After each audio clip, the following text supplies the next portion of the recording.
ভারতের দিল্লি শাহী জামে মসজিদের ইমাম শাহ অলিউল্লাহ মুহাদ্দিসে দেহলভী রহমাতুল্লাহি আলাইহি প্রত্যেক জুমার দিন জুমার নামাজের সময় রুমালটারে মাথার মধ্যে ঢাকা দিয়ে খুতবা দেয়। এক যুবক প্রশ্ন করল, ও হুজুর, আপনি জুমার দিনে মাথাটা ঢাকা দিয়ে কেন খুতবা দেন, কারণ কি জানতে চাই। পরের জুমায় শাহ অলিউল্লাহ মুহাদ্দিসে দেহলভী বলেন, ও যুবক, কোথায় যে জানতে চাইছিলা আমি আমার মাথা ঢাকা দিয়ে কোনো খুতবা দেই, আসো আসো তোমাকে প্রশ্নের উত্তর দিয়া দেই। যুবক এবার মেহরাবের কাছে আসলে আল্লাহর নবী তার রুমালটা যুবকের মাথার উপরে উঠা দেয়। রুমালটা যখন যুবকের মাথার উপরে উঠা দেয়, যুবক সঙ্গে সঙ্গে চিৎকার দিয়ে জমিনে পড়া যায়। কিছুক্ষণ পর যখন হুঁশ আসে, আল্লাহর ওলি ডাক দিয়া বলো, যুবক, তুমি না রুমালের প্রশ্ন করেছিলা, আমার রুমালটা তো তোমার মাথায় দিলাম, বেহুশ হয়ে পড়া গেলা কেন? যুবক ডাক দিয়া বলো, আল্লাহর ওলি, আপনি যখন আপনার রুমালটা আমার মাথার মধ্যে দেন, তাকা দেখি এ ভারতের জমিনে কোনো মানুষ নাই, মাঝে মাঝে দুই একটা মানুষ দেখা যায়। অর্ধেকগুলি মানুষ শূকর হয়ে গেছে, অর্ধেকগুলি মানুষ বানর হয়ে গেছে, অর্ধেকগুলি মানুষ কুকুর হয়ে ঘুরতেছে, মাঝে মাঝে দুই একটা মানুষ দেখা যায়। আল্লাহর ওলি ডাক দিয়া বলে, যুবক, এই জন্যে আমি আমার রুমালকে ঢাকা দিয়া রাখি। এ ভারতের জমিনে সব মানুষ মানুষ নাই, আকার ও আকৃতিতে মানুষ হলেও বাস্তবে মানুষ নাই। কেউ শূকর হয়ে গেছে, কেউ কুকুর হয়ে গেছে, কেউ বানর হয়ে ভারতের জমিনে ঘুরতেছে। আল্লাহুম্মা সাল্লি আলা মুহাম্মাদিন নাবিয়্যিল উম্মিয়্যি ওয়া আলা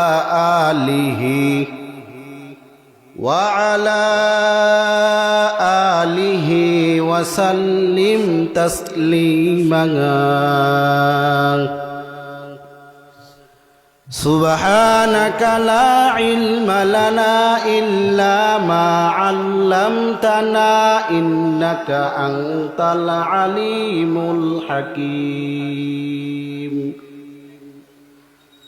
রব্বি ইশরাহ লি সাদরি ওয়া ইয়াসসির লি আমরি ওয়াহলুল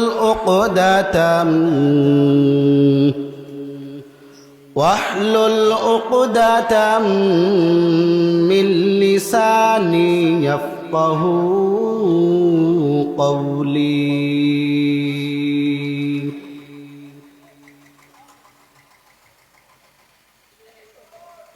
এক চশম জদন গাফিল যা শাহ নবাশি,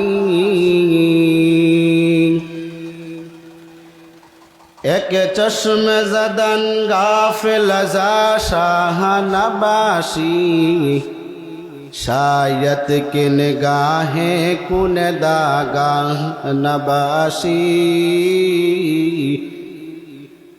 शायद के निगाहे कुन दागाह नबाशी। उल्फत में बराबर के वफा हो के दफा हो, उल्फत में बराबर के वफा हो के दफा हो,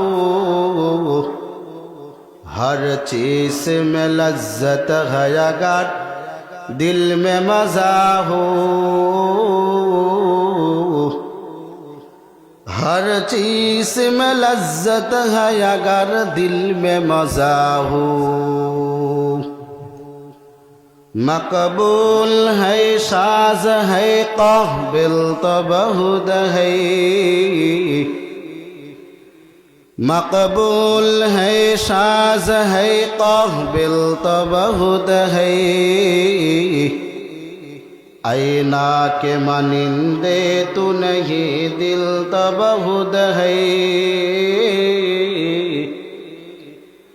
ऐना के मनिंदे तू नहीं दिल तब खुद है। अल्हम्दुलिल्लाह इस्लामी इल्मे रहबार যুব সমাজ আইম্মায়ে মাসাজিদদের উদ্যোগে সপ্তম বার্ষিকী আজ বিশাল তাফসীরুল কোরআন মাহফিলের সম্মানিত পরম শ্রদ্ধেয় সভাপতি মহোদয়, আমার সামনে উপবিষ্ট আল্লাহ পাকের আশিকিন, আল্লাহ পাকের জাকিরিন, মুহিব্বিন, মুরব্বিয়ান ইকরাম, নওজোয়ান, যুবক তরুণ, পর্দার আড়ালে অবস্থানরতা সম্মানিতা মা ও বোনেরা, আজ 25শে ফেব্রুয়ারি 2023 রোজ শনিবার। আল্লাহ পাক আমাদেরকে দয়া করে, মায়া করে, মেহেরবানি আর দয়া মেহেরবানির অনুকম্পা প্রদর্শন করে কোরআনী মজলিসে আসবার ও বসবার তৌফিক নসিব করেছেন। নিয়ামতের শুকরিয়ার্থে রবের কালিমাতু শুকুর গুজার বান্দা হচ্ছি। আমরা সকলেই বলি আলহামদুলিল্লাহ। অসংখ্য দরুদ মুক্তির মানবতার দিশারি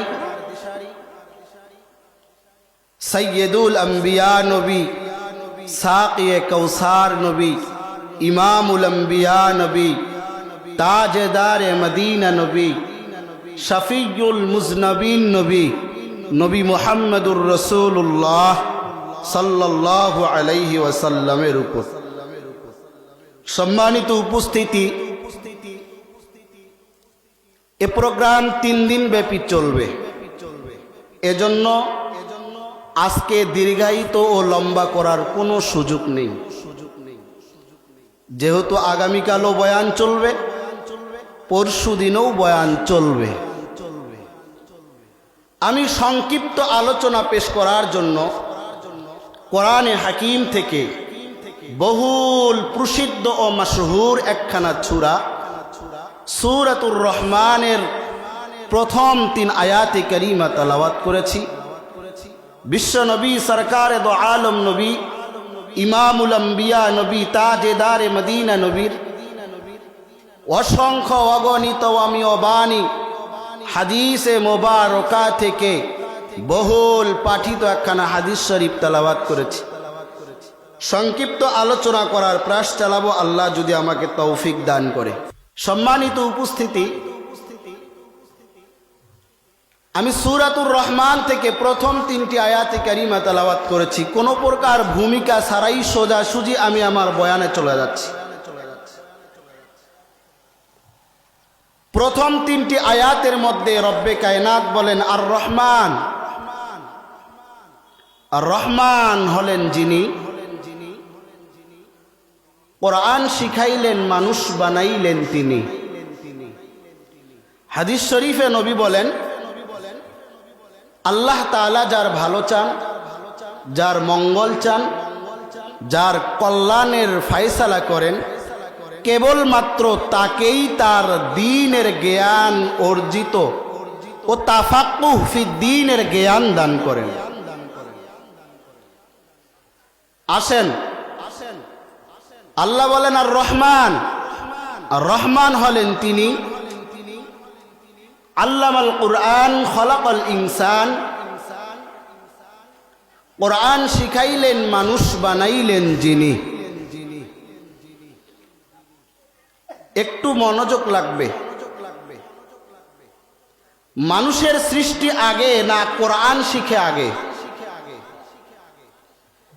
আপনাদের এই মহল্লায় সন্তান মায়ের পেটে থাকতেই হাফেজ হয়ে যায়, না দুনিয়াতে এসে মাদ্রাসায় পড়ে হাফেজ হয়? মানুষের সৃষ্টি আগে নাকি কোরআন শিখাইলেন আগে? মানুষের সৃষ্টি আগে, কোরআন শিখাইলেন পরে।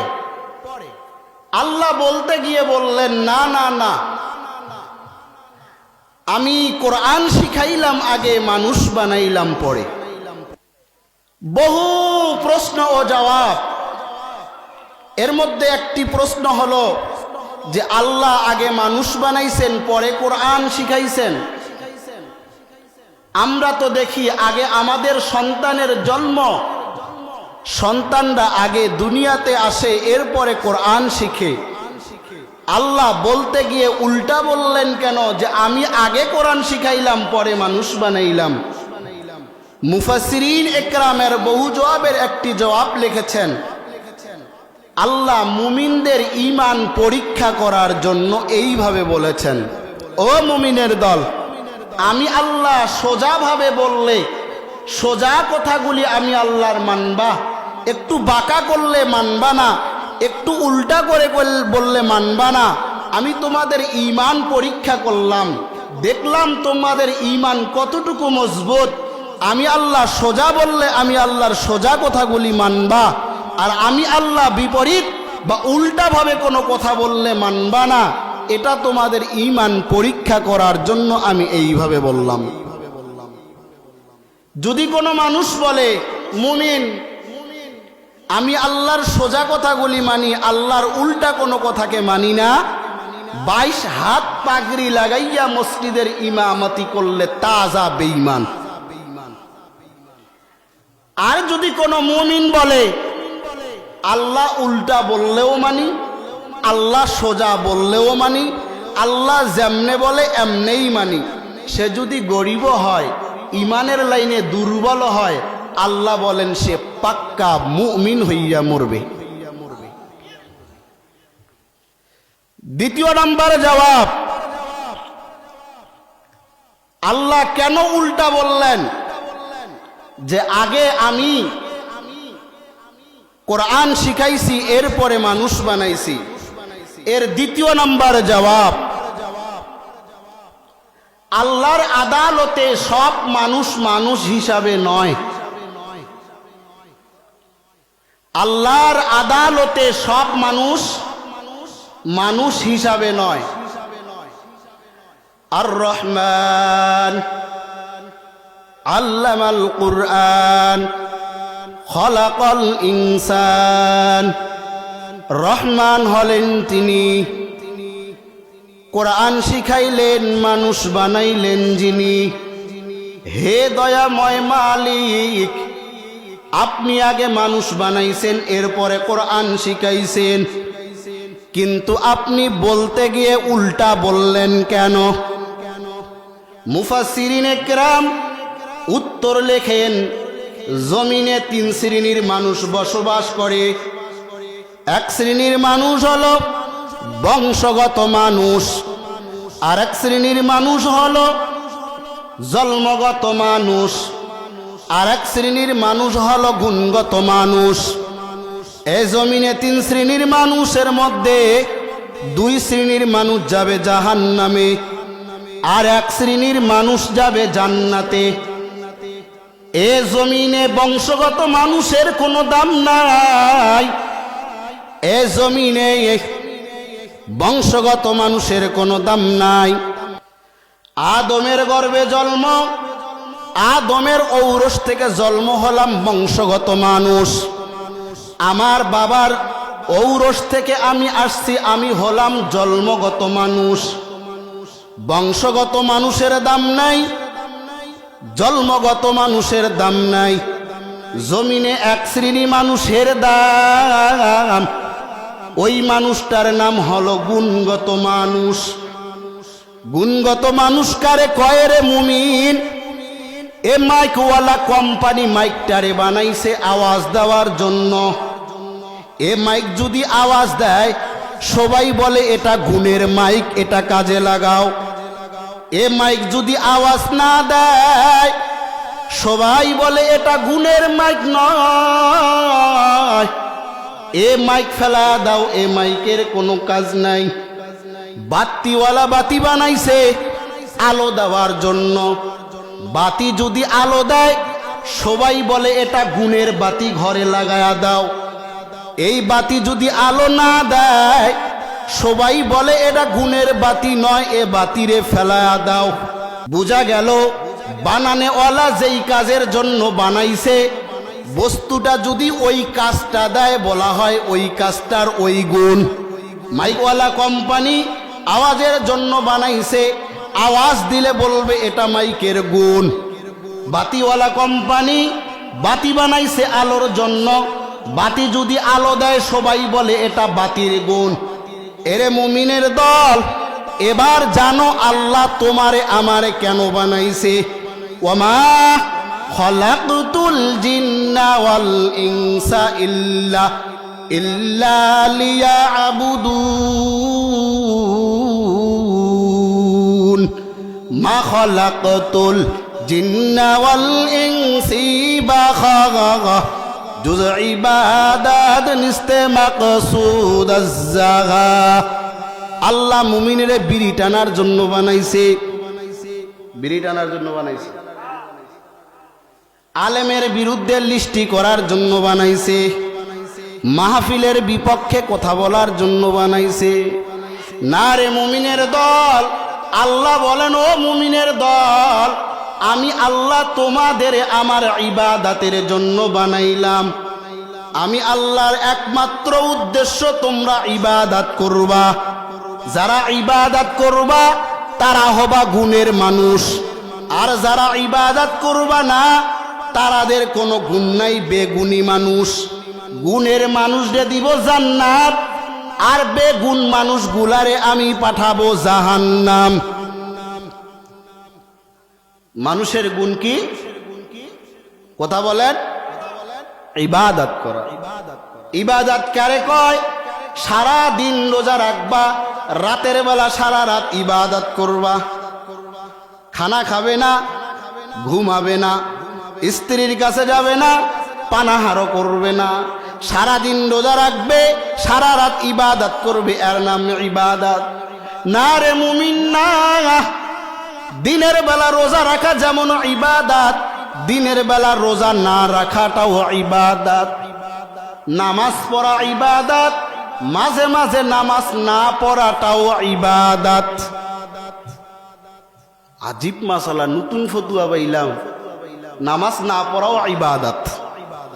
কালকে বলবে এই মুফতি মুজিবুর রহমান দিনাজপুরি আইসা বলে গেছে নামাজ না পড়াও নাকি ইবাদত। কথা শেষ না আরো আছে?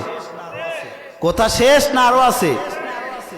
এরে মুমিনের দল, আল্লাহ যখন নামাজ পড়তে বলছে তখন নামাজ পড়বা ইবাদত। আল্লাহ যখন নামাজ পড়তে নিষেধ করছে ওই সময় নামাজ পড়বা না, নামাজ না পড়াটাও ইবাদত। রমজানুল মুবারকে আল্লাহ বলছেন সারাদিন রোজা রাখবা, সারাদিন রোজা থাকা ইবাদত। আবার পুরা বছরে 5টা দিন রোজা রাখা হারাম।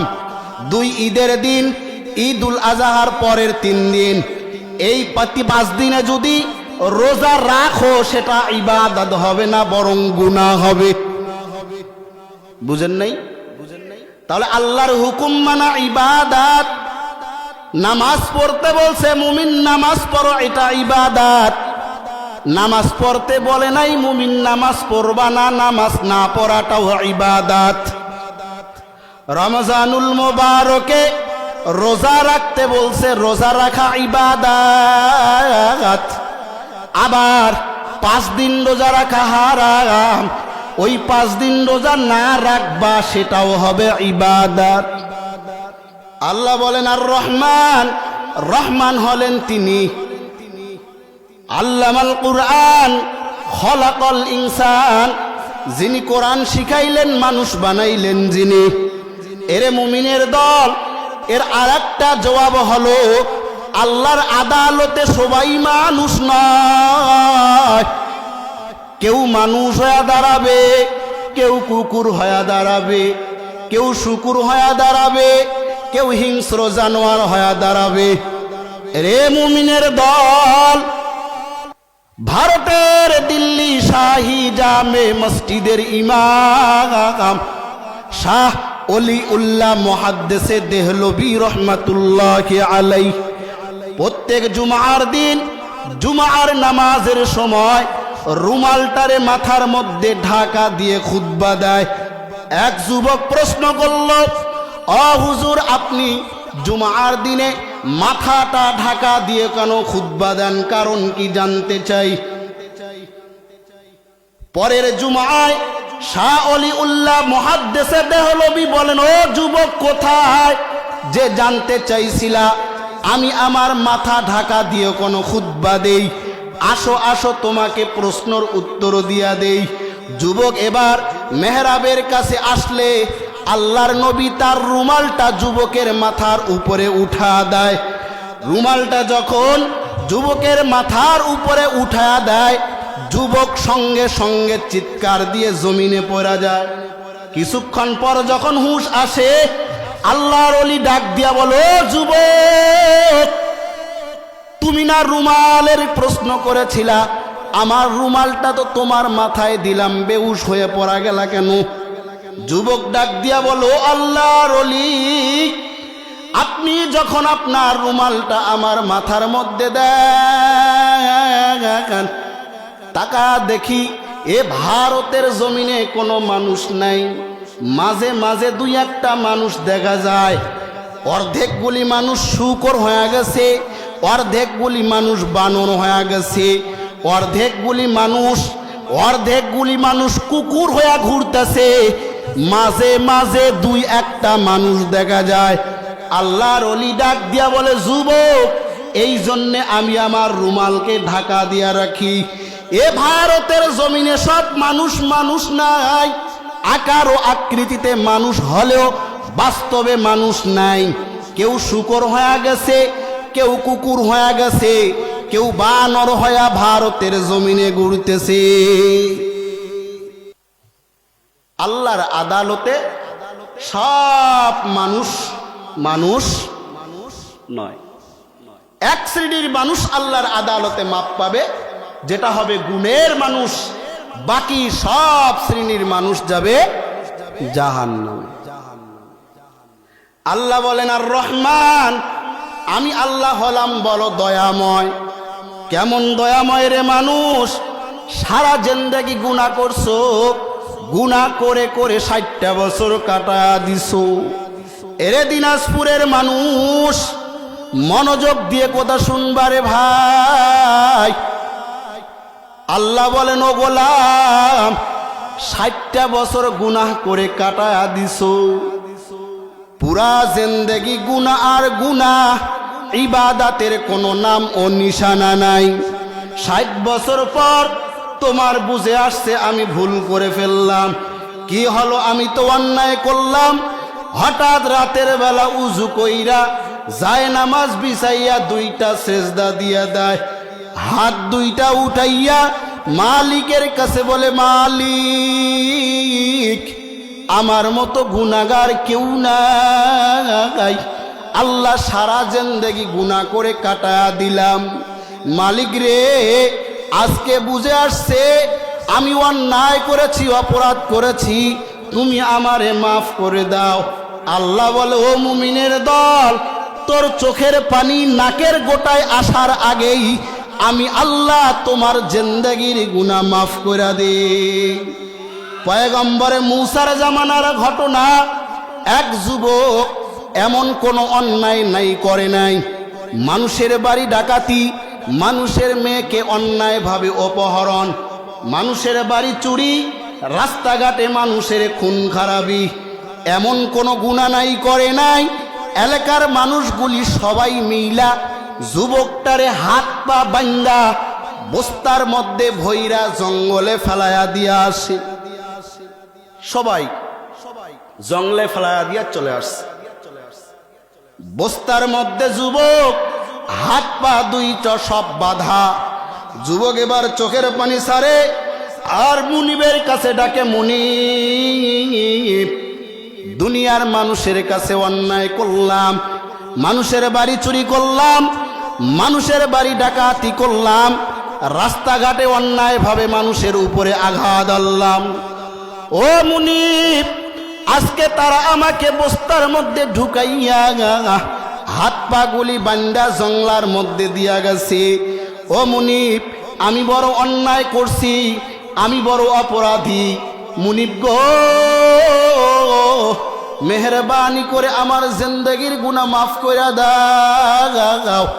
আল্লাহ তাআলা জামানার পয়গম্বর মূসার কাছে ওই পাঠায়, ও মূসা, অমুক জঙ্গলে যাও, অমুক জঙ্গলের কিনারে গিয়া দেখবা আমার এক বান্দা বস্তার মধ্যে ঢুইকা হাত পা গুলি বান্দা তারে ফেলায়া রাইখা আসা হয়েছে। আল্লাহর নবী পয়গম্বরে মূসা সাথীদের নিয়ে যা দেখেন আল্লাহর বান্দা দুনিয়ার জমিনে নাই।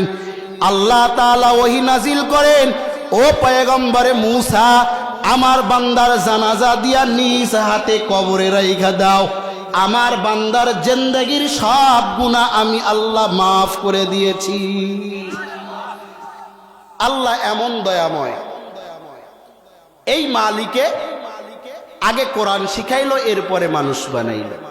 এর আরেকটা জবাব হলো, এরে মানুষ, কোরআনের এলেম না থাকলে দুনিয়ার জমিনে মানুষ হিসাবে বলা যায় না। আসেন, রহমান এমন একজন, পুরা জিন্দেগির গুনাহ নিয়ে রহমানের কাছে আসবেন, রহমান পুরা জিন্দেগির গুনাহ মাফ করে দিবেন। কোরআন শিখাইলেন, শিখাইছেন কি? কোরআন। কোরআন আপনার আমার কিতাব না? এ দুনিয়ার মানুষ, কোরআন এমন একটা কিতাব রে ভাই, হাতের মধ্যে ধরবা সওয়াব, চোখ দিয়া দেখবা সওয়াব হবে, কান দিয়া শুনবা সওয়াব হবে। পড়তে পারে না আল্লাহর বান্দা, কোরআন পড়তে জানে না, কোরআন পড়তে পারে না, কোরআনটারে হাতে নেয়, বুকে লাগায়, কোরআনের চুমু খায়, চোখে লাগায়, আর বলে মালিক কোরআন পড়তে পারি না, তবে এ কোরআনে যা বলছো সব সত্য বলছো। এরে দুনিয়ার মানুষ, এর উসিলাও আল্লাহ বান্দারে জিন্দেগির। ভারতের জমিনে একজন মানুষ ছিল, নাম ছিল তমিজউদ্দিন। এই আল্লাহর বান্দা কোরআন পড়তে জানতো না, কোরআন কোনো দিন শিখে নাই, বয়স্ক হয়ে গেছে, মুরব্বী হয়ে গেছে, কোরআন পড়ার মতো তৌফিক হয় না। এ আল্লাহর বান্দা একটা রুটিন ছিল, এই আল্লাহর গোলাম প্রত্যেক দিন ফজরের নামাজ পড়ার পর ঘরে আইসা কোরআনটারে হাতে নিয়া একবার বুকে লাগায়, একবার চোখে লাগায়, একবার চুমু খায়, আর রেহেলের মধ্যে রাইখা দৈনিক দিন আঙ্গুল ঘুরায়, আর বলে মালিক তুমি যা বলছো সত্য বলছো রে মালিক, এ কোরআনে তুমি একটা কথাও মিথ্যা বলো নাই।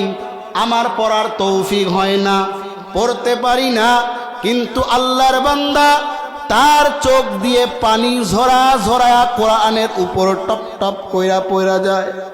আল্লাহর কি কারিশমা! একদিনে আল্লাহর বান্দা দুনিয়ার জমিন থেকে মইরা যায়, দুনিয়ার জমিন থেকে চলে যায়, কিন্তু আল্লাহর বান্দার জানাজা দেওয়ার মতো ওই এলাকায় কোনো হুজুর পাওয়া যায় না। বাড়ির মানুষেরা রাস্তায় দীর্ঘক্ষণ দাঁড়িয়ে থাকার পর দেখে একজন মৌলবী রাস্তা দিয়ে সাইকেল মাইরা চলে যায়। ডাক দেয়, মৌলবী সাহেব, আমাদের বাবা মারা গেছে, একটু জানাজা দিয়া যান, কবরে নামায়া যান। আমাদের এলাকায় একজন মানুষও নাই যে আমার বাবার জানাজা দিয়ে কবরে রাখবে। আল্লাহর বান্দা এবার সাইকেল থেকে নাইমা লাশটারে ভালো করে গোসল দিয়ে দেয়। আল্লাহর বান্দার ইমামতিতে জানাজার নামাজ সম্পূর্ণ হয়ে যায়। লাশটারে নিয়া কবরের জমিনে নামায়া দেয়। আল্লাহর বান্দা সব কাজ সম্পূর্ণ করার পরে কবরস্থ করে আল্লাহর বান্দা সাইকেল নিয়ে অফিসে চলে যায়। অফিসে যাওয়ার পর আল্লাহর বান্দা দেখলেন তার পকেটের মধ্যে একটা গুরুত্বপূর্ণ কাগজ ছিল। এই কাগজটা আর পাইতেছে না, যেই কাগজটা প্লেস না করলে চাকরি থাকবে না। আল্লাহর বান্দা আবার ফিরে আইসা পুরা রাস্তা খুঁজে, কিন্তু কাগজ কোথাও পাওয়া যায় না। আল্লাহর ওলি এবার কবরের নিকটে যে ঘুরতে থাকে আর কাগজ তালাশ করতে থাকে, পাওয়া যায় না। কিন্তু আল্লাহর বান্দার ইয়াকিন হয়ে গেছে, আমি যখন কবরে নামছিলাম তখনই আমার পকেট থেকে কাগজটা পড়ে গেছে। আল্লাহর বান্দা মৃত ব্যক্তির ওয়ারিসদের কাছে গিয়া বলে, ভাই আপনার বাবার লাশটার কবরটা আমি একটু খনন করব। কেন? বলে আমার পকেটে একটা কাগজ ছিল, কাগজটা পড়ে গেছে।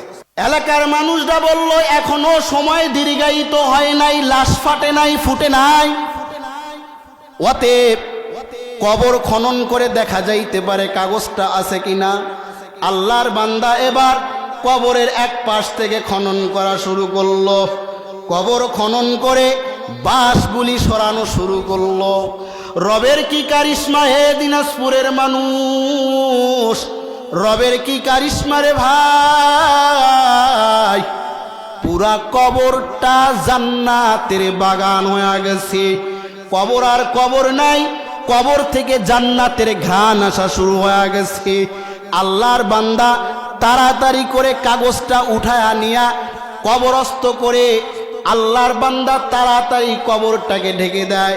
ঢেকে দেওয়ার পর ওই বান্দার বাড়ির দরজায় গিয়া ডাকে, এই মাইয়েতের ওয়ারিস কেউ কি দুনিয়ার জমিনে আছে?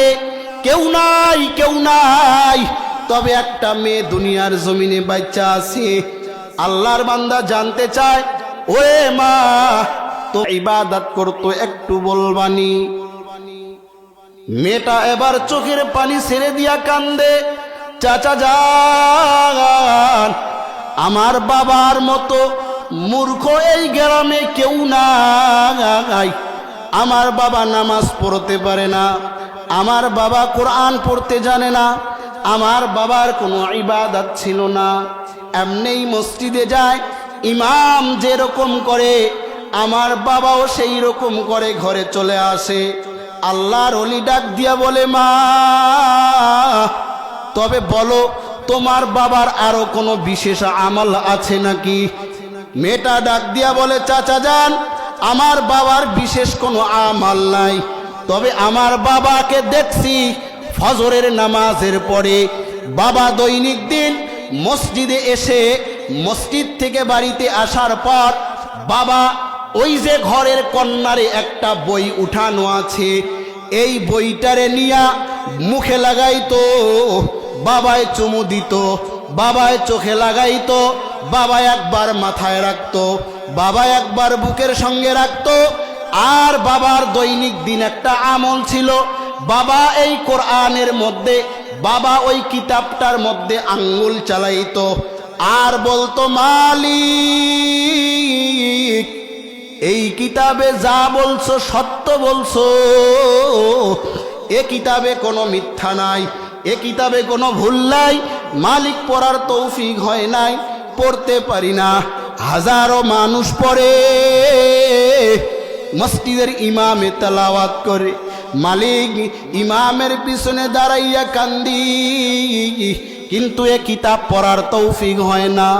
ও মালিক আমার, এই কিতাবে যা বলছো সত্য বলছো, মিথ্যা বলো নাই। তোমার কিতাব মিথ্যা নয়, তোমার কিতাব বড় সত্য। বাবা শুধু ফজরের পরে এই রকম করে ঘরের মধ্যে একা একা বলতে থাকতো। আল্লাহর ওলি ডাক দিয়া বলে, বেটি দেখি ওই কর্নারের কিতাবটা কি, ওই বইটা কি একটু দেখা লই। আমার তো বাবার একটা অভ্যাস ছিল, বাবা উজু জানতো না, গোসল জানতো না, উজু করা শিখে নাই, তবুও আমার বাবা ওই কিতাবটারে কোনোদিন হাত পা মুখ না ধুয়ে কোনোদিন কিতাবটা ধরতো না। ওগো আল্লাহর ওলি, আমার উজু নাই, আমি ও কিতাব ধরতে পারবো না। আল্লাহর ওলি নিজে গিয়ে তখতা থেকে কিতাবটা খুইলা দেখে, আল্লাহর বান্দা কোরআন নিয়ে নিজে নিজে প্রত্যেক দিন এইভাবে কথা বলতো। এরে দিনাজপুরের মানুষ, আল্লাহর বান্দা কোরআন জানে নাই, কোরআন পড়া শিখে নাই, কোরআন পড়তে পারে নাই, তবে আল্লাহর বান্দার একটা মহাব্বত ছিল। কোরআনটারে নিয়া দৈনিক দিন বুকে লাগাইছে, চোখে লাগাইছে, মাথার উপরে রাখছে, পড়তে পারে নাই। তবে একা একা বলছে, মালিক তুমি যা বলছো সত্য বলছো, মিথ্যা বলতে পারো না, এ কোরআনে মিথ্যা নাই। আল্লাহর ওলি ডাক দিয়া বলে, বেটি রে, আল্লাহ তাআলা এই উসিলায় তোমার বাবার কবরটাকে জান্নাত বানায়া দেয়। আয় বেরাদার হেফজে কুরআন হুশে দাগা, আয় বেরাদার হেফজে কুরআন হুশে দাগা, যায় শাদি নিস্ত দুনিয়া হুশে দা, দেখ যা কুরআন মে আয়ে মুহতারাম, মুস্তফা কে উম্মতে খায়রুল উমাম। কোরআন পড়তে পারে নাই, কোরআনের মোহাব্বত রাখার কারণে আল্লাহ তাআলা বান্দার জিন্দেগির গুনাহ মাফ কইরা জান্নাত দিয়া। এজন্য আল্লাহ বলছেন যে মানুষরে আমি আগে কোরআন শিখাইছি, এরপরে আমি আল্লাহ মানুষ বানাইছি। এই কোরআনের ইবাদত, এই কোরআনের আমাল না থাকলে বান্দার জিন্দেগির আমাল তো সহি হবে না।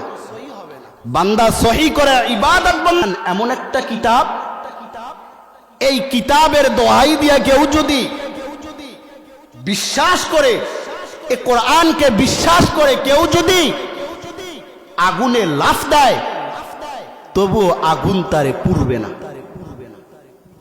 হাজারো হাজারো ঘটনা আছে, কোরআনের উপর বিশ্বাস রেখে, তাকত রেখে, শক্তি রেখে আগুনে লাফ দিয়েছে, আল্লাহ তাআলা তাকে জিন্দা আগুন থেকে বের করে দিয়েছে। এই কোরআনের ইলম যদি না থাকে মানুষ হবে না, তার প্রমাণ দুনিয়ার মানুষের অর্থ সম্পদ হাজার কোটি টাকা একটা সিংহাসন করে, একটা স্বাক্ষর দিয়ে হাজার কোটি টাকা এই উম্মতের আত্মসাৎ করতেও ভয় থাকবে না।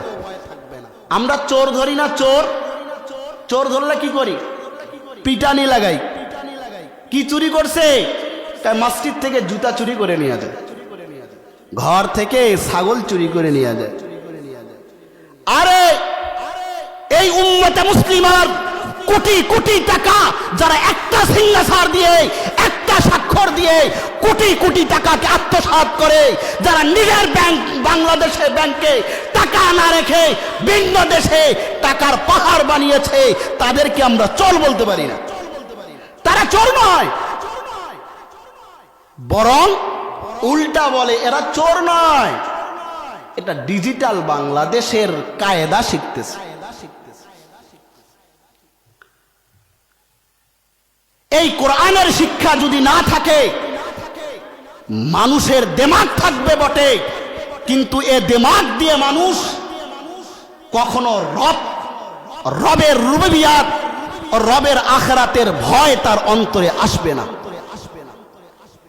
এ কোরআনের শিক্ষা যদি না থাকে, আজকে পুরো বাংলাদেশ ঘুরেন না, সবার মুখে একটা আওয়াজ, একই বলি সবার মুখে, যে সন্তানেরা, আমার ছেলেগুলি গাঞ্জাখোর হয়ে যাইতেছে, ইয়াবাখোর হয়ে যাইতেছে।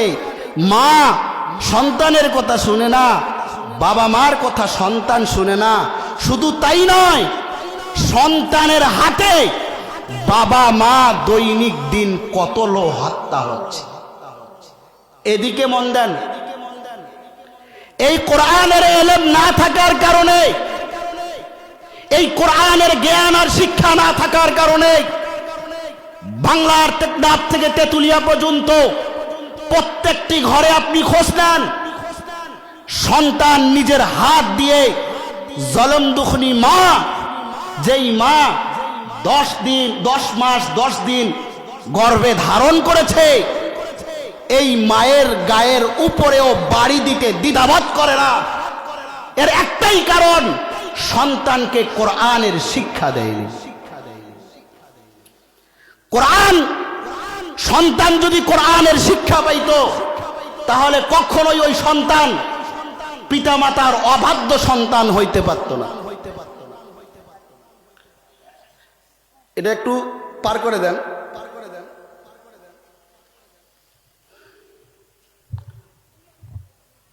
একটু জিকির করেন তো ভাই, লা ইলাহা ইল্লাল্লাহ, আওয়াজ দিয়ে কর, লা ইলাহা,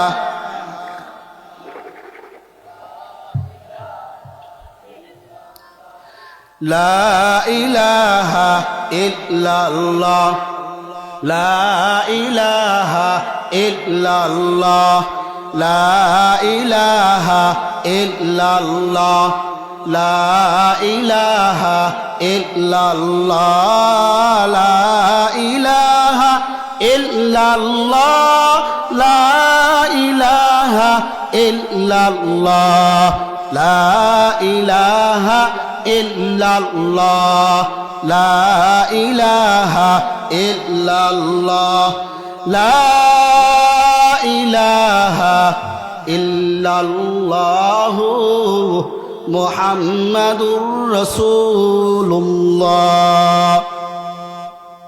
এরে দুনিয়ার মানুষ, মনোযোগ গুলি আমার দিকে দাও ভাই। আর একটা ঘটনা বলে বিদায় নেই। এই কোরআন যদি না থাকে, মুমিন ঈমান পরিপূর্ণ থাকতে পারে না। কোরআনের এলেম যদি না থাকে, পরিপূর্ণ পাক্কা সাচ্চা মুমিন হতে পারে না।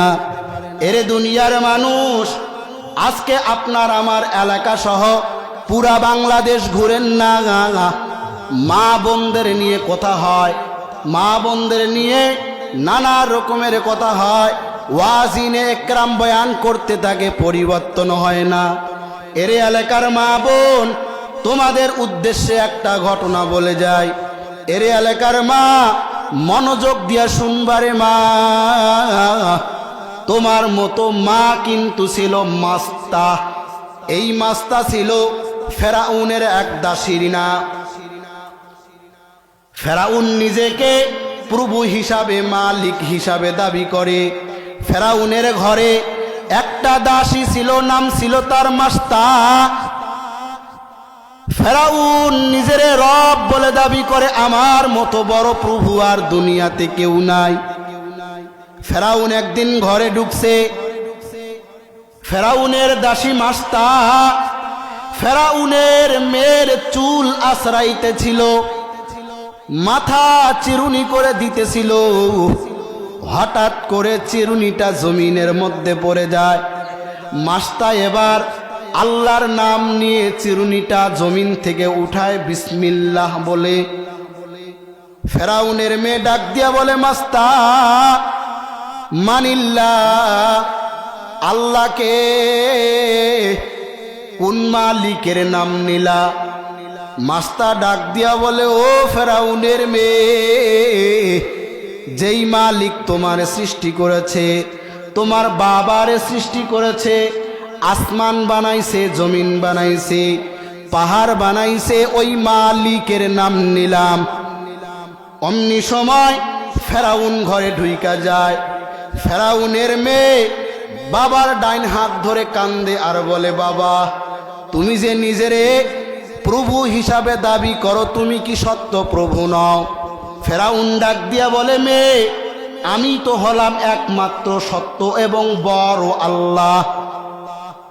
ফেরাউনের মেয়ে ডাক দিয়া বলে, বাবা, যদি তাই হয়, আমার ঘরের দাসী মাস্তা, সে দেখলাম আমার মাথা চিরুনি করার সময় চিরুনিটা জমিনে পড়ে যায়। এই মাস্তা চিরুনিটা উঠার সময় আল্লাহর নাম নিয়ে চিরুনিটা উঠাইল। এ তো আর এক প্রভু, মানে তোমারে তো প্রভু হিসাবে বিশ্বাস করে না। ফেরাউন এবার বলে, ও আমার দোস্ত হামান, কোথায় তুমি আসো? হামান দৌড় দিয়ে আসে, বলে, দোস্ত বলো কি সমস্যা? বলে, আমার ঘরের দাসী মাস্তা নাকি আমারে আল্লাহ বলে মানে না। এবার হামান মাস্তার চুলগুলি ধরে ঘর থেকে টাইনা বাইরে করে, মাস্তা, তুমি নাকি আপনার প্রভু, আমাদের প্রভু ফেরাউনকে নাকি আল্লাহ বলে মানো না। মাস্তা ডাক দিয়া বলে, ও হামান, ফেরাউনকে মালিক মানার তো কোনো কারণ নাই, কারণ তোমার আমার ফেরাউন, ফেরাউনের মেয়ে, সবার তো একজন প্রভু আছে, নাম হলো কি? আওয়াজ করে কোন মুনিবের নাম কি? এ দিনাজপুরের মানুষ আওয়াজ করে কোন মুনিবের নাম কি? মাস্টার ডাক দিয়া বলে আমার মুনিব হলো আল্লাহ। অতএব ফেরাউনকে আমি প্রভু হিসাবে মানতে পারবো না। ফেরাউন এবার ডাক দিয়া বলে, ও হামান, এই মাস্তা, এই মহিলা তো সোজা আঙ্গুলে ঘি উঠবে না, আঙ্গুল একটু বাঁকা করতে হবে। তার 3টা সন্তান, ওই 3 সন্তানকে এখানে নিয়ে আসা হোক। মাস্টার 3টা সন্তান রে ভাই, মাস্টার 3 সন্তান সহ মাস্তাকে লাইন করে দাঁড় করানো হলো। এর মধ্যে মাস্টার একটা মেয়ে হলো, দুধের বাচ্চা, বয়স মাত্র 6 মাস। সবাইকে লাইন করে দাঁড় করাইয়া ফেরাউন এবার বলে, মাস্টার তুমি কি আমাকে প্রভু মানবা না? ওই আল্লাহর নাম কি বাদ দিবা না? মাস্টার ডাক দিয়া বলো, ফেরাউন, আমার একমাত্র মুনিব হলো আমার আল্লাহ। অতএব তোমাকে আমি প্রভু হিসাবে মানতে পারবো না, তোমার কথা আমি মেনে নিব না। বারবার মাস্টারকে জবরদস্তি করা হয়। এরে দিনাজপুরের মানুষ, হামান এইবার মাস্টার চুলগুলি ধরে চতুর্দিকে ঘুরাইতে থাকে।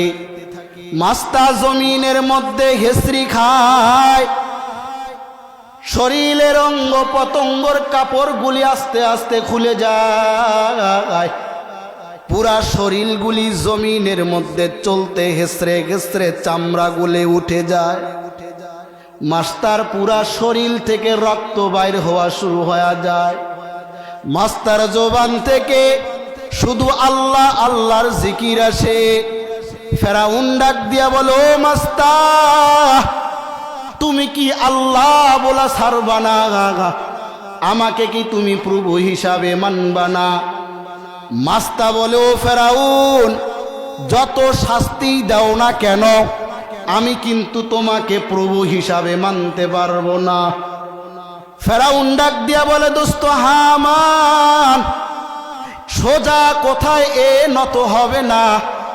অতএব তুমি এক কাজ করো, বড় বড় 3টা ড্যাগের মধ্যে তেল জ্বালাইতে থাকো। এরে দিনাজপুরের মানুষ ঘন্টার বাই ঘন্টা, দিনের পর দিন এই ড্যাগের মধ্যে তেল দিয়া জ্বালাইতে থাকে। গরমে উত্তপ্ত হয়ে যায়।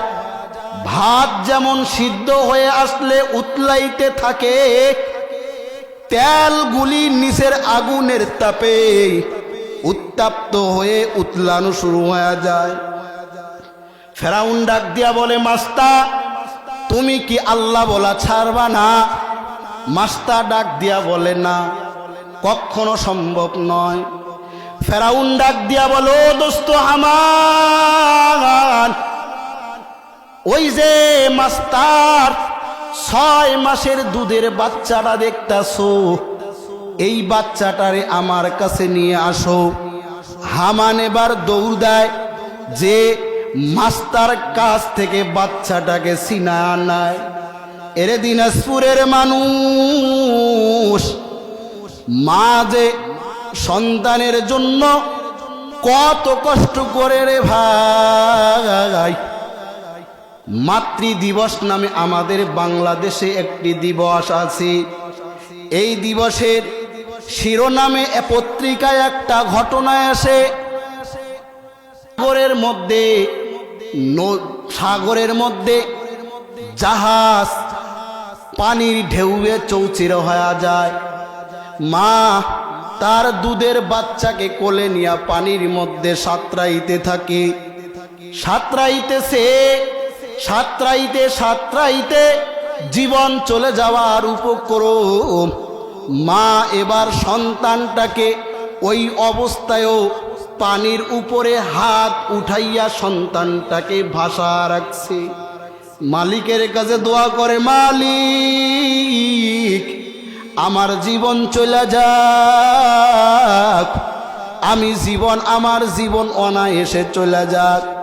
মালিক রে, আমার সন্তানকে তুমি পানিতে, আমার সন্তানকে এই পানির মধ্যে ডুবায়া মারিও না, মারিও না। এরে গাইয়ে রে দিনাজপুরের মানুষ, এবার ওই মহিলা একটা তক্তা পায়, তক্তাটা পেয়ে নিজের দুধের শিশুটাকে তক্তার উপরে উঠা দেয়। মা এবার হাত দিয়ে তক্তাটাকে ঠেলতে থাকে, ঠেলতে ঠেলতে কিনারা পর্যন্ত যাইতে পারে না গায়।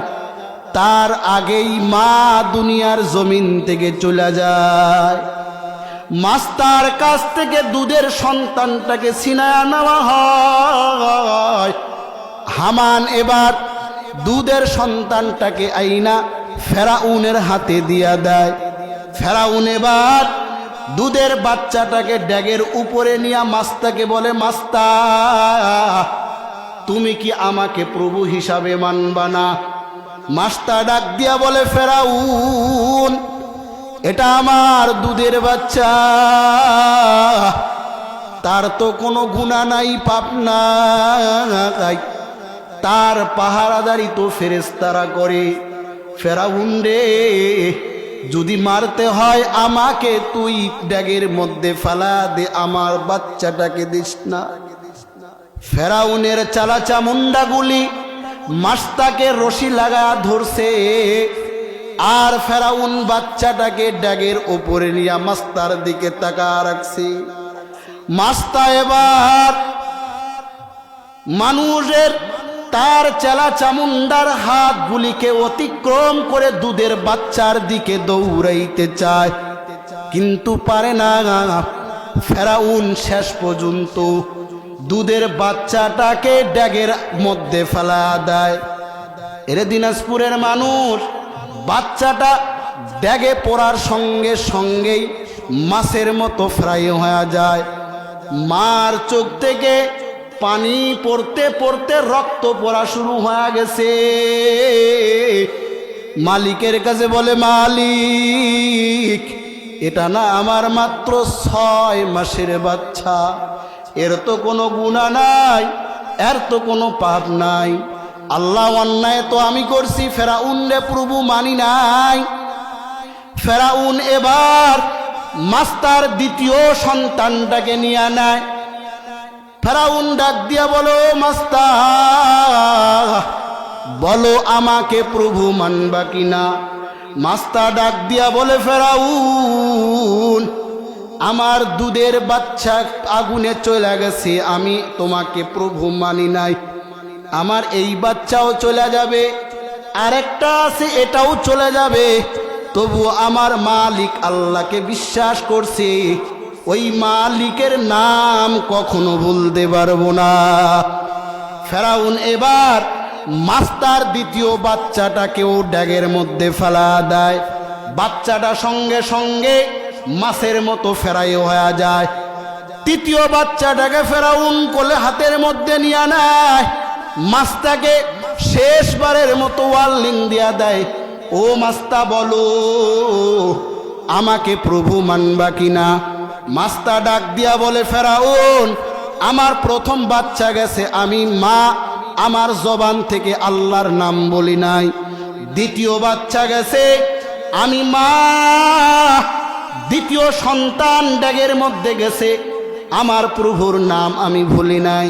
ফেরাউন রে, আমার বাচ্চাটাকেও দিলে, এ তৃতীয় বাচ্চাটাকেও দিলে আমি আল্লাহর নাম কখনো ভুলতে পারবো না। ফেরাউন এবার তৃতীয় বাচ্চাটাকেও ড্যাগের মধ্যে দিয়া দেয়। এর নবীর উম্মতের দল, তৃতীয় বাচ্চাটাও ড্যাগের মধ্যে পড়ে সঙ্গে সঙ্গে ভুনা হয়ে যায়। এবার ফেরাউন মাস্তাকে ডাক দিয়া বলো, ও মাস্তা তোমার মনের কোনো আশা আছে নাকি বলো? মাস্তা ডাক দিয়া বলে, ফেরাউন আমার মাত্র একটা আকাঙ্ক্ষা আছে, পূরণ করবানি। ফেরাউন এবার ডাক দিয়া বলে, ও মাস্তা, তোমার শেষ কোনো আশা আছে নাকি বলো। ফেরাউনের জবাবে মাস্তা বলে, ও ফেরাউন, আমার একটা আকাঙ্ক্ষা, আমার এবং আমার 3 বাচ্চার লাশগুলি একই কবরে দাফন করবে। এবার ফেরাউন মাস্তাকে হামান আর ফেরাউন দুজনে দইরা তেলের মধ্যে ছাইরা দেয়। মাস্তাও মুহূর্তের ভিতরে মাছের মতো ফ্রাই হয়ে যায়। এবার ফেরাউন তার মনের আশা পূরণ করার্থে 3 বাচ্চা এবং মাস্তাকে একই জায়গায় দাফন করে দেয়। আল্লাহর নবী মেরাজের রজনীতে যখন মেরাজ যায়, একটা জায়গা আল্লাহর নবী অতিক্রম করতেছিলেন, যেই জায়গাটা থেকে জান্নাতের সুঘ্রাণ আসতেছিল। আল্লাহর নবী ডাক দিয়া বলে, ভাই জিবরাইল, এটা কিসের ঘেরান গো? জিবরাইল ডাক দিয়া বলে, গো পয়গম্বর, আপনার বহুত আগে একজন নবী গেছে, নাম হলো মূসা। ওই মূসার জামানায় ফেরাউনের ঘরে একজন দাসী ছিল, নাম ছিল মাস্তা। ওই মাস্তা তার ঈমানের ওপরে অটল থাকার কারণে সে এবং তার 3 সন্তানকেই আগুনের মধ্যে পুড়তে হয়। মাস্টার একটা আশা ছিল যে তার সন্তানগুলির লাশ আর তার লাশ যেন একখানেই দাপন করা হয়। ফেরাউন তার মনের আশাটা পূরণ করার্থে তাদের লাশগুলি একত্রে দাফন করে দেয়। ওগো আল্লাহর পয়গম্বর, এটা জান্নাতের একটা সুঘ্রাণ। ওই যে মাস্তা ও তার 3 সন্তান আল্লাহর জন্য দুনিয়ার জমিন থেকে চলে গেছে, এই কারণে আল্লাহ তাদের কবরগুলা জান্নাতের টুকরা বানায়া দিছে। শুধু তাই নয়, তাদের কবরগুলা থেকে কিয়ামত পর্যন্ত এইভাবে জান্নাতের সুঘ্রাণ আসতেই থাকবে। এরে দিনাজপুরের মা বোনেরা ভালো করে শুনে নাও, তোমাদের মতো মা ছিল মাস্তা, তোমাদের মতো মা ছিল কিন্তু ফেরাউনের স্ত্রী আসিয়া। এই আসিয়া আল্লাহকে আল্লাহ বলে ডাকার কারণে ফেরাউন তার শরীরের চামড়াগুলি ছাগল ছিলার মতো ছিলে ফেলছে। শুধু তাই নয়, আসিয়ার পুরা শরীরের মধ্যে লবণ দিয়া ফেরাউন মাইখা উত্তাপ্ত বালুর মধ্যে শোয়া রাখছে। 1 দিন যায়, 2 দিন যায়, ফেরাউনের স্ত্রী আসিয়ার কাছে ফেরাউন গিয়া বলে, ও বিবি আমার, তুমি আমাকে আল্লাহ বলে স্বীকার করে নাও, আর তোমার কোনো দিন কোনো শাস্তি হবে না। আসিয়া ডাক দিয়া বলে, ও বেঈমান ফেরাউন, আমি যে রবের বিশ্বাস স্থাপন করেছি, তুমি যদি আমাকে মাইরা ফেলাও তবুও আমি আমার রবের কালেমা ছাড়তে পারবো না। ফেরাউন এবার বড় একটা পাথর নিয়া আসিয়ার বুক বরাবর পাথরটা মাইরা দেয়। সঙ্গে সঙ্গে আসিয়ার বুকটা জমিনের সঙ্গে মিশা যায়। আসিয়া মুস্কি হাসি দেয়, আর মুনিবের কাছে বলে, ও মুনিব,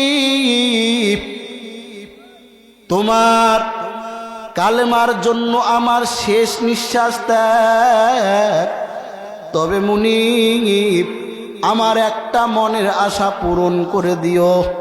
মাবুদ গো, তোমার কাছে জান্নাতের মধ্যে আমার জন্য একটা ঘর বানায়া দাও। মুফাসসিরিন একরাম বলেন, আসিয়ার এখনো জীবন যায় নাই। হযরতে জিবরাইল আসিয়ার জান্নাতটা হাতের মধ্যে করে নিয়া আসিয়ার সামনে দেখায়, আর আসিয়াকে বলতে থাকে, আসিয়া, এটা হলো তোমার জান্নাত। মৃত্যুর পরেই যেই জান্নাতের মধ্যে তুমি প্রবেশ করবা। আসিয়া মুস্কি হাসি দেয়। ফেরাউন ডাক দিয়া বলে, বিবি তোমার বুকের উপরে না কত বোঝাওয়ালা পাথর মারা হলো, বুকটা জমিনের সঙ্গে মিশে গেল, এরপরও তুমি মুস্কি হাসো, কারণটা কি? আসিয়া ডাক দিয়া বলে, ও ফেরাউন, ওই যে জিবরাইল আমার জন্য জান্নাত থেকে বাড়ি বানাইয়া আমার সামনে ধরেছে, নাই নাই নাই কোনো চিন্তা নাই, মরব আর সরাসরি রবের জান্নাতে চলে যাব। আন্দার আমা দরকে বিনি বুরহানে, আন্দার আমা দরবে বি বুরহানে, আন্দার আমা দরবে বি বুরহানে, আঙ্কে বাঙ্কে যায় শাদি পুস্তে। রবের নামের উপরে অটল ছিল। আল্লাহ তাআলা তাদের দুনিয়াতেই জান্নাত দেখাইয়া শেষ নিঃশ্বাস ত্যাগ করার তৌফিক দান করছে। ভাই সময় লম্বা নয়, আর বেশি সময় নেওয়া যাবে না, অল্প সময়ের মধ্যেই আমি শেষ করে দেব ইনশাআল্লাহ। আমি বলছি এই কোরআনের ইলম যদি না থাকে মানুষ মানুষ বনতে পারে না, ইমানের লাইনেও অটুট থাকতে পারে না, ইমানের লাইনেও মানুষ অটুট থাকতে পারে না। একটা কম্বলের লোভে, 500টা টাকার লোভে, একটা গরু আর ছাগলের লোভে মানুষ শত শত দিনে দিনে মানুষ কাদিয়ানি হয়ে যায়, বেঈমান হয়ে যায়, একটা কম্বলের লোভ। এই কোরআনের ইলম যদি না থাকে, এই কোরআনের জ্ঞান যদি না থাকে, মানুষ ইমানের উপরে অটল থাকতে পারে না। আর এই কোরআনের জ্ঞান যদি না থাকে, বাবা মা সন্তানের থেকে ভালো আশাও করা যায় না। এ কোরআনের দাম কত? এই কোরআনের দাম কত? এই কোরআন এমন দামি একটা কিতাব, কেউ যদি কোরআন থেকে একটা হরফ পড়ে, আল্লাহর নবী বলেন তার 10টা নেকি হয়। একটা হরফ পড়বে 10টা নেকি, পড়তে পারে না, শুনবে তবুও 10 নেকি, শুনেও নাই, কোরআন তখতার উপরে রাইখা দিছে, দৈনিক দিন যা একবার কোরআনটারে বুকের মধ্যে নিয়ে চুমু খায়, মোহাব্বত করে, অসংখ্য নজির ও প্রমাণ আছে।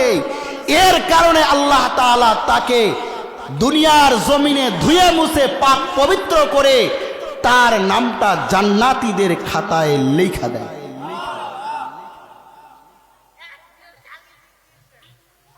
নিজের সন্তানকে কোরআন শিক্ষা দিব তো?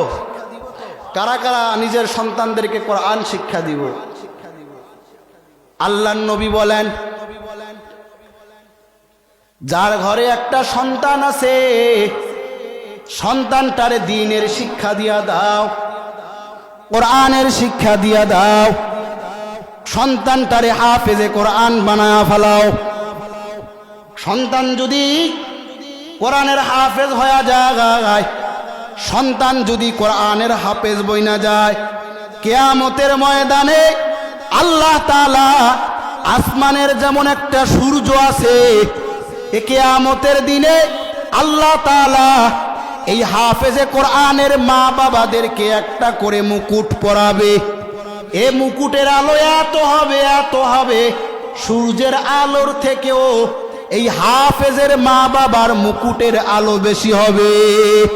আল্লাহ হাফেজকে বলবেন, হাফেজ তোমার সিনায় কোরআন দিয়েছি আগুনে দেওয়ার জন্য নয়, অতএব তুমি আজকে কিয়ামতের দিনে কোরআনের একটা করে অক্ষর পড়তে থাকো, কোরআনের একটা করে আয়াত পড়তে থাকো, আর জান্নাতের একটা সিঁড়িতে উঠতে থাকো। একটা করে আয়াত পড়তে থাকো আর জান্নাতের একটা করে তালায় উঠতে থাকো। ওরে হাফেজ, 6666টা আয়াত তেলাওয়াত কর, 6666 তালার উপরে চলে যা।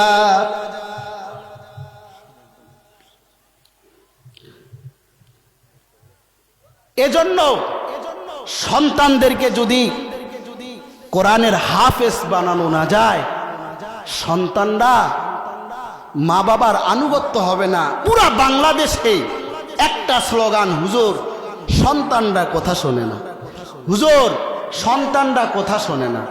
আরে ভাই, সন্তান কথা শুনবে কার থেকে? তুমি তো সন্তানকে কথা শোনার মতো যোগ্যতা তৈরি করে দাও নাই।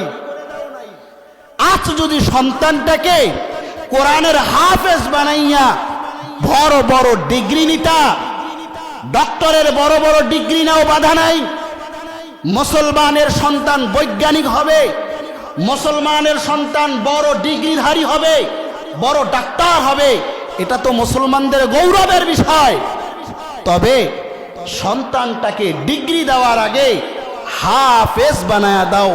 তোমার আমার সন্তান কলমের খোঁচা দিয়ে এই অসহায় জাতির, এই গরিব আর অসহায় জাতির কোটি কোটি টাকা আত্মসাৎ করতে শিখবে না, বরং এই সন্তান নিজের কামাই থেকে এই গরিব আর অসহায় জাতিকে দান করতে শিখবে। দান করবে, দান করবে। সন্তানটারে ডিগ্রি দেওয়ার আগে কোরআনের শিক্ষা দিয়া দাও। বিশাল বড় বড় লোক, 8-10টা বাড়ির মালিক ঢাকা শহরে, মরে বাড়িতে পড়ে আছে, ডিগ্রিধারী সন্তানও আসে না, ডিগ্রিধারী মেয়েও বাবার লাশের পাশে আসে না। এলাকার মানুষ তাই না হাসরায়া কোনো মতো কবরে ফেলা দেয়। ছোট্ট একটা ঘটনা বলে শেষ করে দেই। আমি বলছি, আমাদের বাংলাদেশে একটা দিবস আছে, মাতৃ দিবস। এই দিবসের মধ্যে অনেক সন্তান নিজের মনের অনুভূতির কথা ব্যক্ত করতে পারে। কুমিল্লার এক সন্তান এই পত্রিকার মধ্যে ছোট্ট করে একটা লাইন লেখা দিয়েছিল। লেখার ভঙ্গিমা ছিল এমন, আমার বাবা ছিল অত্যন্ত গরিব মানুষ, বাবার ইনকাম তেমন ছিল না, বাবা সারাদিন রিক্সা চালাইয়া যেই টাকা পয়সা উপার্জন হয় সেটা দিয়ে আমার পরিবার চালায়। আমার ছোট থেকে লেখাপড়ার প্রতি আগ্রহ ছিল বেশি। একদিন মা রান্নাঘরে ভাত পাক করতেছে, আমি মায়ের কানে কানে গিয়া বললাম, ও মা, আমার বড় আশা আমি বড় ডিগ্রি অর্জন করব। মাগো, আমাকে তোমরা এই জ্ঞান থেকে নৈরাশ করিও না। আল্লাহর বান্দি কথাটা ভালো করে দেমাগের মধ্যে নিয়ে নেয়। বাবা সারাদিন রিক্সা চালানোর পর যখন ঘরে ফিরে ডাক দেয়, আব্দুর রহমান, আগামীকাল থেকে তুমি একটা রিক্সা নিয়ে যাবা, রিক্সা কিন্তু তোমাকেও চালাইতে হবে। আমি বাবা বৃদ্ধ হয়ে গেছি, আমার পক্ষে আর রিক্সা চালানো সম্ভব নয়। সন্তান এবার ঘরের মধ্যে শুয়া শুয়া কান্দে, আমার বুঝি আর ডিগ্রি অর্জন করা হবে না। মা ঘরের মধ্যে ডুইকা দেখে সন্তান ডুগুরি ডুগুরি কান্দে। সন্তানের মাথাটা মা বুকের সাথে জড়া নেয়। বাবারে, কেন কান্দো, কারণটা কি, কাদার কারণটা কি জানতে চাই। সন্তান ডাক দিয়া বলে, মা, আব্বা জান আজকে বাড়িতে আইসা বলছে আমাকে নাকি কালকে রিক্সা নিয়ে যাইতে হবে। মাগো, আমার বড় আশা ছিল আমি বড় ডিগ্রিধারী হব, বড় ডক্টর বনব, বড় চাকরিজীবী বনব। মা আমার বুঝি চাকরি করা হবে না। মা ডাক দিয়া বলে, ও বেটা, চিন্তার কোনো কারণ নাই, আগামীকাল থেকে তুমি যথাসময়ে স্কুলে যাইবা। সন্তান ডাক দিয়া বলে, মা আমি স্কুলে যাব, বাড়ির এই খরচপাতি যোগাবে কেটা? পরের দিন থেকে সন্তান যখন স্কুলে যায় 10টা থেকে 4টা পর্যন্ত ক্লাস করে, মা পাড়ার মধ্যে ঘুইরা ঘুইরা ওই 10টা থেকে 4টা পর্যন্ত মানুষের বাড়িতে কাজ করে। সন্তানরে বুঝতে দেয় না। মা সন্তান যখন স্কুলে যায়, মা এদিক দিয়ে মানুষের বাড়িতে কাজে যায়। আবার সন্তান ঘরে ফিরার আগে মা আবার মানুষের কাছ থেকে ফারেক হয়ে ঘরে আইসা যায়। সন্তানরে বুঝতে দেয় না।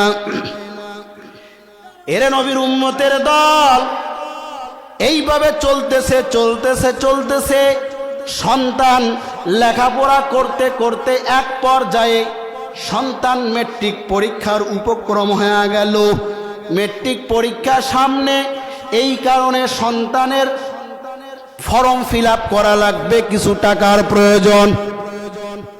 সন্তান এবার ঘরের মধ্যে আইসা কান্দে, হায় রে আমার বাবা ঘরের চাউল জোগাইতে পারে না। কালকে যখন ভর্তি ফিল আপের জন্য কিছু টাকা চাবো, আমার বাবা তো দিতে পারবে না।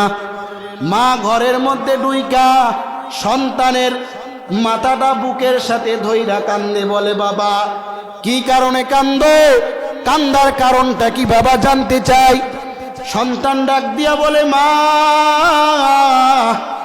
আগামীকাল শেষ, আগামীকাল লাস্ট ডেট, মেট্রিক পরীক্ষার ভর্তি ফর্ম পূরণ করা লাগবে। যদি না পারি আমি মেট্রিক পরীক্ষা দিতে পারবো না। আমার এই 10 বছর কষ্ট করে লেখাপড়া বেকার যাবে। সন্তান এবার সন্ধ্যাবেলায় ঘরে শুয়া যায়।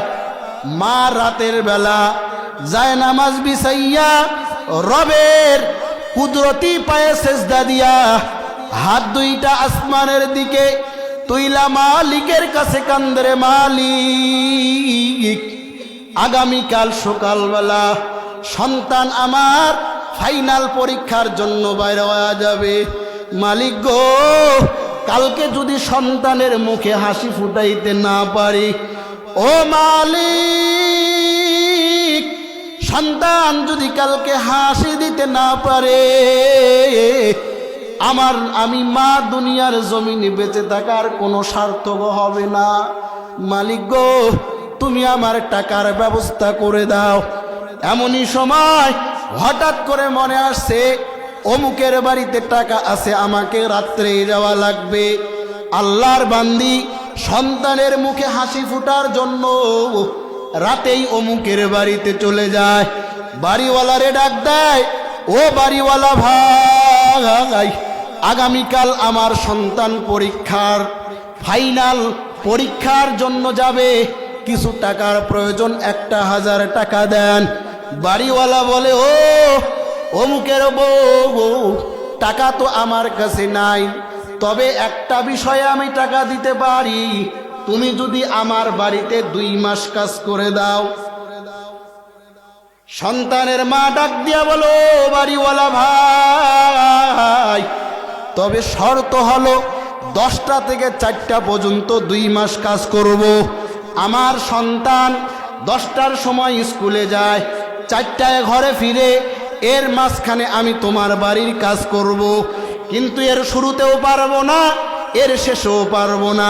বাড়িওয়ালা রাজি হয়ে যায়।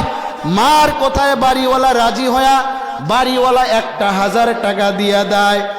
পরের দিন ফজর বেলা, ফজরের আগেই মা ঘুম থেকে উঠে গেছে। আমার সন্তান যাবে, খানা দানার ব্যবস্থা করা দরকার। মা রান্না বান্না করে সন্তানের জন্য প্রস্তুত করে রাখছে। সন্তান ঘুম থেকে উঠে খানা খেয়ে মায়ের হাতের টাকা নিয়ে চলে গেছে মেট্রিক পরীক্ষার ফর্ম পূরণ করার জন্য। ফর্ম পূরণ হয়ে গেছে, ফর্ম পূরণ হয়ে গেছে, তারিখ হয়ে গেছে, অমুক দিন পরীক্ষা। মায়ের কাছে আইসা বলে, মা আমার অমুক দিন থেকে পরীক্ষা শুরু। সময়ের ব্যবধানে সময় আইসা গেল পরীক্ষার সময়। পরীক্ষার আগের দিনে মা সারা রাত ঘুমায় না, যায় না মাস্টা বিছাইয়া হাত দুইটা আসমানের দিকে উঠাইয়া মালিকের কুদরতি পায়ে সেজদা দিয়া কান্দে, মালিক আমার সন্তান আগামীকাল পরীক্ষায় অংশগ্রহণ করবে, হাজার হাজার ছাত্র পরীক্ষা দিবে, আমার সন্তানটাকে তুমি বেইজ্জত করিও না, নৈরাশ করিও না, লাঞ্ছিত করিও না। মা সারা রাত ইবাদত বন্দগিতে ব্যস্ত। ভোর হয়ে গেছে, মা চুলায় আগুন দেয়, মা এবার সন্তানের জন্য রান্না বান্না করে তৈয়ার। সন্তান তাড়াতাড়ি পোশাক পরতেছে, পরীক্ষায় অ্যাটেন্ড করা লাগবে। মা ডাক দিয়া বলে, আব্দুর রহমান কোথায় যাবি বাবা? যাওয়ার আগে কিছু খানা খেয়ে যাও। সন্তান বলে, মা এই মুহূর্তে আমার খানা খাওয়া সম্ভব নয়। মা কয়, কেন বাবা? কয়, মা খানা খাওয়ায় যদি বৈশা যায় আমি পরীক্ষায় সময় মতো অ্যাটেন্ড করতে পারবো না। জলম দুখুনি মা, মন তো তার মানে না, না খাইয়া সন্তানটারে পাঠাবো কেমনে? মা এবার নিজেই প্লেটের মধ্যে খানা নেয়, খানা নিয়ে মা এবার লোকমা বানাইয়া সন্তানের মুখে তুলে দিতে থাকে, আর সন্তান পোশাক পরতে থাকে, আর মায়ের হাতের তুলে দেওয়া খানা খাইতে থাকে। এরকম করে সন্তানের পোশাক পরাও হয়ে গেছে, মায়ের প্লেটের খানাও শেষ। সন্তান মায়ের পায়ে সালাম করে রওনা হয়ে গেছে। মা কলম যুদ্ধে, খাতা যুদ্ধে আমি যাব,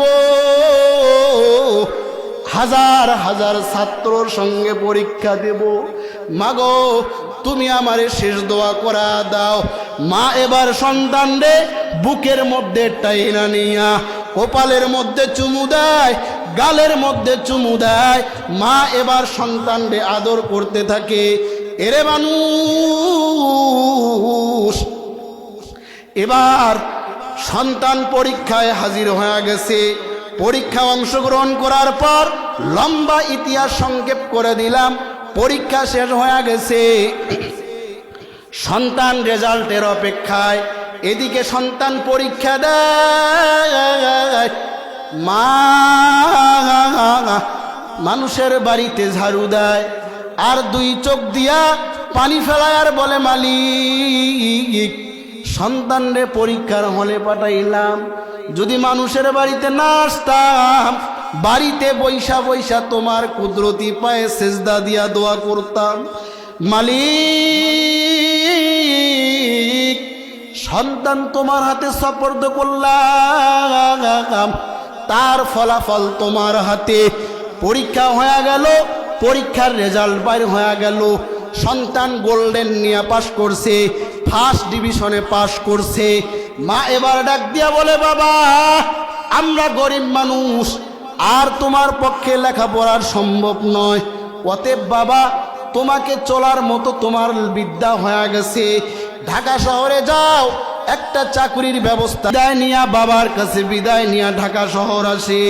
সন্তান আসার পর ভাই ভাই দেয়, পরীক্ষায় অংশগ্রহণ করলে সন্তান বড় অফিসার হয়ে গেছে, বড় ফ্যাক্টরির বড় কর্মকর্তা হয়ে গেছে, হাজার হাজার টাকা বেতন, মেলা টাকা বেতন, লক্ষ লক্ষ টাকা ইনকাম করে সন্তান। লক্ষ লক্ষ টাকা ইনকামের পর ওই ফ্যাক্টরির মালিকের বেটিকে দিয়ে সন্তানের বিয়া হয়ে যায়। এদিকে মার কয়েক বছর চলে যায়, সন্তান ঘরে ফিরে না। দুখুনি মার বড় কান্না, আইরে সন্তান গেল, কোনোদিন দেখা করার জন্য আসে না। এবার মা রিক্সা চালক বাবারে বলে, ও আসামি আমার সন্তান কি হালাতে আছে, কি অবস্থায় আছে, একটু দেখা করে আসেন। রিক্সা চালক বাবা বড় আশা নিয়া ঢাকা শহরে সন্তানের তালাশে চলে যায়। সন্তানের অফিসের গেটে গিয়া লক করে দারোয়ান আইসা হাজির হয়ে যায়। বাবাজি কেন আসছেন? বলে আমি তোমাদের অমুক অফিসারের সঙ্গে সাক্ষাৎ করব। দারোয়ান বলে বাবা আমাদের স্যার বড় বিজি মানুষ, বড় ব্যস্ত মানুষ, সব সময় দেখা করা যায় না, অতএব আপনি এখানে অপেক্ষা করেন, আমি আগে স্যারের কাছে অনুমতি নিয়ে আসি। দারোয়ান চলে গেছে স্যারের কাছে, গিয়া বলে স্যার গ্রাম্য এক মানুষ রিক্সা চালানেওয়ালা দরজায় আপনার সঙ্গে নাকি সাক্ষাৎ করবে। এবার অফিসার ছেলে সিসি ক্যামেরায় তাকায় দেখে নিজের জন্মদাতা বাবা যে রিক্সা চালায়া মানুষ করছে ওই বাবা দরজায় আইসা হাজির হয়ে গেছে।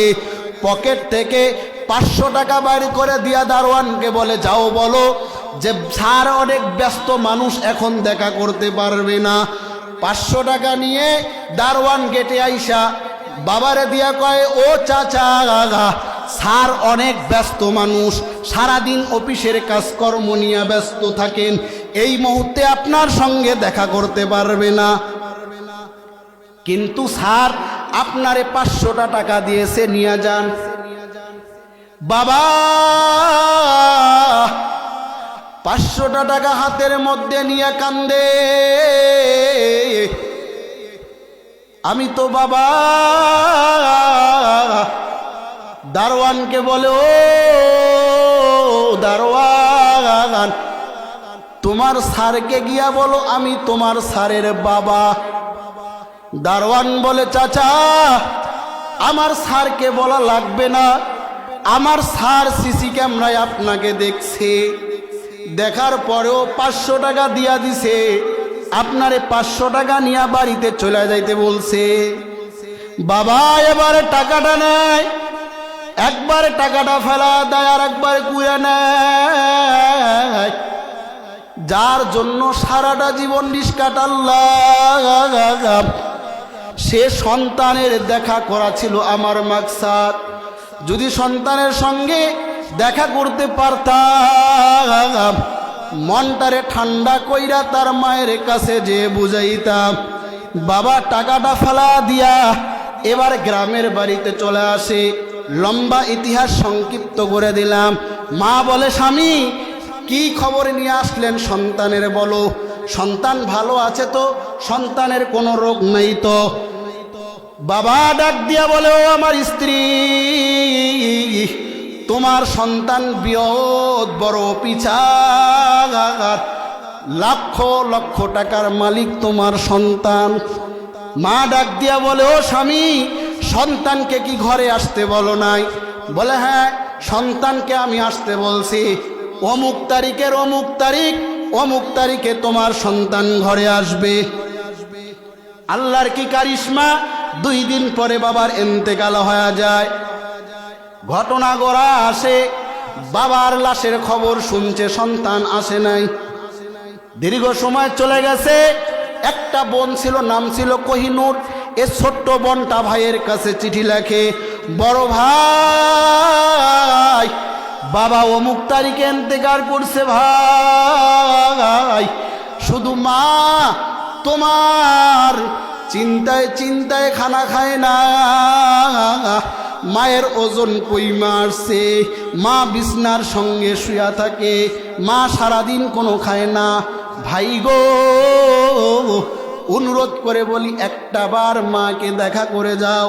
ছোট বোনের উত্তরে ভাই বলে বোন সামনে মাসের বেতন পাবো 1,00,000 টাকা, মায়ের জন্য দামি দামি কাপড় কিনবো, তোমার জন্য ভালো ভালো কাপড় কিনবো, পাড়া প্রতিবাসীর জন্য কিনবো, বাবার যে অনুষ্ঠান করব বোন আর একটা মাস অপেক্ষা করো। মাসের 26 দিন গড়ে যায়, 27 দিনের দিনে ভাই বোন আবার ভাইয়ের কাছে টেলিফোন করে, ভাই মায়ের শরীর বড় খারাপ, আয় ভাই আয়, চাকরির দরকার নাই, টাকা পয়সার দরকার নাই, আয় গো ভাই আয়, একটা বার শুধু মায়ের সঙ্গে দেখা করে যা।